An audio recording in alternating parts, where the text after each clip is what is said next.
Kaya pala ganito ang naging resulta ng kapalaran ko. Kasi alam ng Diyos na kaya ko. Sa edad kong to, napagod na akong magmadali. Kaya lahat ng ginagawa ko ngayon, ini-enjoy ko na lang. Siguro sa dami na rin ng aking pinagdaanan, napagtanto ko na ang buhay ay mas malawak at mas mahiwaga pa sa mga problemang dumarating sa buhay natin. Tumatanda na tayo, baka sa kakahabol natin sa masagana at maayos na buhay, ay hindi na natin nai-enjoy ang buhay. Baka nabubuhay na lang tayo dahil nape-pressure tayo sa sasabihin ng ibang tao. Marami na rin akong mga naging maling desisyon sa buhay, pero lahat yun nagsilbing aral sa akin at natuto ako sa mga pagkakamali ko. May mga taong sobra nating mamahalin at bibigyan ng halaga, pero ibabalik lang sa atin ay kabiguan at matinding trauma.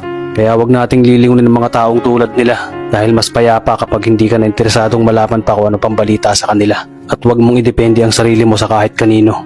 Tandaan mo, kahit sarili mong anino, iiwan ka din nito kapag madilim na ang paligid mo. Kailangan natin matutunan na huwag ikumpara ang sarili natin sa iba dahil hindi natin laban ang laban nila. Karera mo to, di nila karera. Dahil ang buhay ay hindi naman nasusukat sa kung sino ang mayaman, kundi kung sino ang payapa.